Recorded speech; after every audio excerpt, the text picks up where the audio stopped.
السلام عليكم ورحمة الله وبركاته. الفيديو رقم 17 في قوانين حساب المثلثات، ورقم 2 في قوانين المثلث الغير قائم الزاوية. هنتكلم في ايه النهاردة ان شاء الله؟ هنتكلم في عنوان الفيديو النهاردة بيقول إيجاد وتر مثلث غير قائم الزاوية متساوي الأضلاع. الضلع دوت يساوي الضلع دوت يساوي الضلع دوت، أو إيجاد وتر في مثلث غير قائم الزاوية متساوي الساقين.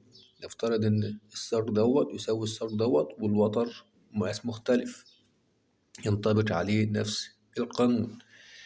إحنا كنا في الحلقة اللي فاتت على طول اتكلمنا عن أول قانون في القوانين المثلث الغير قائم الزاوية، وقلنا هنجيب الوتر في المثلث الغير قائم الزاوية منفرد الزاوية، زاوية منفردة متساوي الساقين، واشتغلنا على القانون دوت اللي بيقول الوتر يساوي 2 في طول الضلع، لأن طول الضلع دوت يساوي طول الضلع دوت في قوسين الزاوية اللي هي الزاوية دي.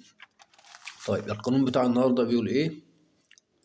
برضو أنا عندي مثلث متساوي الساقين أو متساوي الأضلاع حاد الزوايا. الفرق بين المثلث ده والمثلث ده، المثلث ده منفرد، المثلث دوت حاد الزوايا إذا كان متساوي الساقين، ومتساوي الزوايا إذا كان متساوي الأضلاع.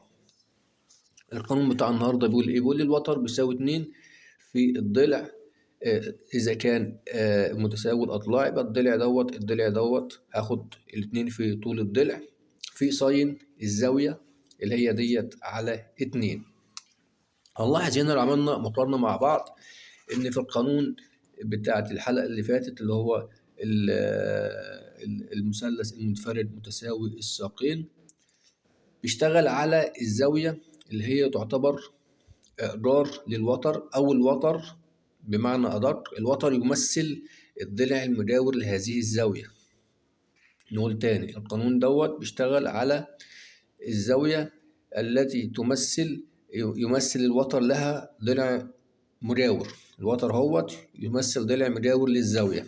أما في القانون بتاعة الحلقة النهاردة الزاوية أو الوتر يمثل للزاوية ديت الضلع المقابل.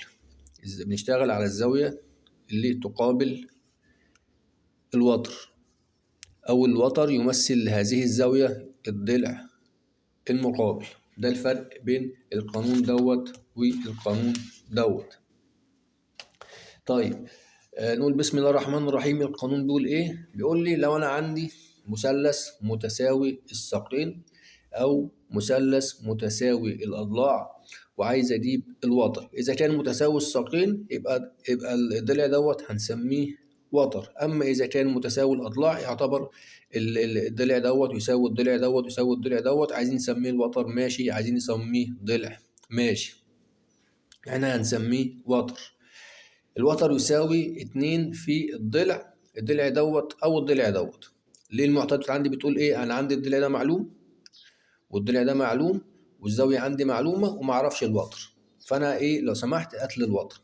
فبقول الوتر يساوي 2 في طول الضلع اللي هو ده في ساين الزاويه على 2، الزاويه ديت على 2. طيب ناخد بعض الامثله. ناخد مثال، مثلا نفترض ان المثلث دوت هنشتغل عليه ان هو متساوي ايه الاضلاع. عندي مثلث بالشكل ده، الضلع دوت يساوي الضلع دوت، والضلع اللي هو التالت اللي هو يمثل الوتر يساوي برضو. ونفترض ان الزاوية ديت، ومش نفترض، هو بما ان المثلث دوت متساوي الاضلاع، اذا الثلاث زوايا متساويين، واذا برضو الزاويه تساوي 60 درجه. ده خاصيه من خصائص المثلث متساوي الاضلاع. لو نرجع لاول حلقه عملناها في قوانين حساب المثلثات، اشتغلنا او عملنا اول فيديو عن تعريف المثلث واتكلمنا عن انواع المثلثات. اللي حابب يرجع ان شاء الله نحاول نسيبه تحت في صندوق الوصف. من خصائص المثلث متساوي الاضلاع ان الثلاث زوايا متساويه والزاويه تمثل 60 درجه. يعني الضلع دوت لو متر، الضلع ده متر، الضلع ده متر، يزود 60 يزود 60 يزود 60. الضلع دوت 20 متر، الضلع ده 20 متر، الضلع ده 20 متر، يزود 60 60 60. مهما اختلفت اطوال الاضلاع المثلث متساوي الاضلاع، لكن في النهايه الثلاث درجات متساويه وتمثل الدرجه 60 درجه. فنرجع لموضوعنا. انا عندي مثال المثلث المتساوي الاضلاع، الزاويه دي 60، وانا عاوز اجيب الوتر دوت. ونفترض هندي مثال سهل جدا، نفترض ان الضلع دوت 1000 ملي والضلع دوت 1000 ملي، وانا ما اعرفش الضلع دوت. وطبعا طبيعي ومنطقي واحد يقول لي طب ما معروفه متساوي الاضلاع يبقى الضلع دوت 1000 ملي، بس انا عايز اطبق القانون ونتاكد ان القانون شغال صح. طب نطبق القانون. القانون بيقول لي 2، طبعا كده كلنا متفقين ان الضلع دوت هيساوي متر، نطلعه بالقانون. القانون بيقول لي 2 في طول الضلع اللي هو 1000 في ساين، نفتح قوس الزاوية اللي هي تمثل 60 درجة على 2، نقفل القوس وندوس يساوي، يديني 1000 ملي متر. ده بالنسبة للمثلث متساوي القانون، طبقناه كده على المثلث متساوي الأضلاع. طيب ماشي، هناخد مثال تاني على المثلث متساوي الضلعين أو الساقين المنفرد بتاع الحلقة اللي فاتت، اللي هو كان مديهولنا هنا مثلث منفرد متساوي الساقين، الضلع دوت متر والضلع ده متر، والوتر طلعناه بالقانون بتاع الحلقة اللي فاتت 1847، والزاوية كانت الزاوية دي كانت 22.5. احنا في الفيديو دوت ما نعرفش الزاوية دي كام، احنا نشتغل على الزاوية زي ما قلنا اللي هي تقابل الوتر اللي هي الزاوية دي. تمام، فنرسم المثلث المنفرد. ادي المثلث المنفرد، ده 1000 ملي، ده 1000 ملي، الضلع دوت يساوي الضلع دوت، وعندي الوتر انا معرفوش، والزاوية ديت اللي هي 22.5 بتاع الحالة اللي فاتت انا معرفهاش ودي معرفهاش. هنشتغل على الزاوية ديت، بيقول لي الزاوية ديت 135 درجة، 135 درجة. طب بما ان دي 22.5 ودي 122.5 ومن خواص المثلث برضو مجموع زواياه 180 درجة، إذا الزاوية ديت المنفردة تساوي 135 درجة. وعاوز أطبق القانون بتاعة الفيديو النهاردة.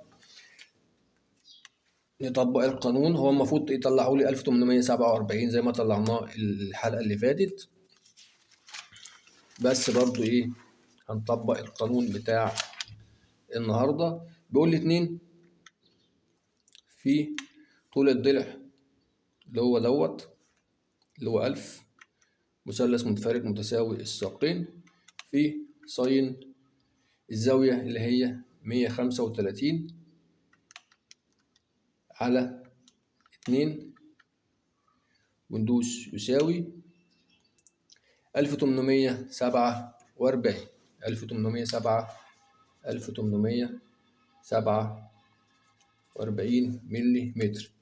إذا القانون دوت يشتغل برضو على المثلث المنفرد متساوي الساقين. أهم شرط في المثلث إن نشتغل بالقانون دوت إن هو متساوي الساقين أو متساوي الأضلاع، سواء بقى المثلث دوت قائم الزاوية أو منفرد الزاوية. طب قائم الزاوية يشتغل مع قائم الزاوية، تعال نتأكد ونشوف. أنا عندي أدي مثلث قائم الزاوية 90 درجة، والوتر دوت انا معرفوش، وبقول لي الضلع دوت يساوي الضلع دوت، والضلع دوت 1000 ملي والضلع دوت 1000 ملي.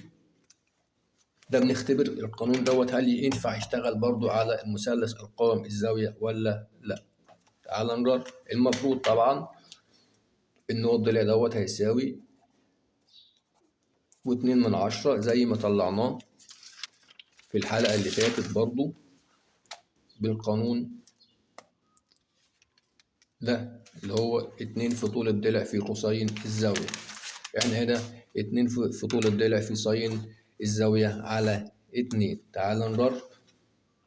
نقول 2 في 1000 اللي هو طول الضلع في ساين.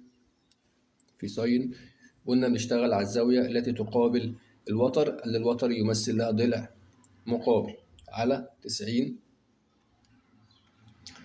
على 2. نقفل القوس وندوس يساوي 14.2.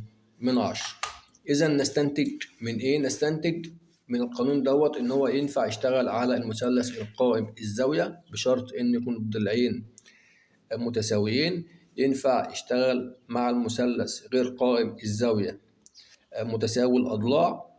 ينفع يشتغل على المثلث منفرد الزاوية أو غير قائم الزاوية بشرط يكون متساوي الساقين. وانتظرونا فيديو جديد في قوانين حساب المثلثات، والسلام عليكم ورحمة الله وبركاته.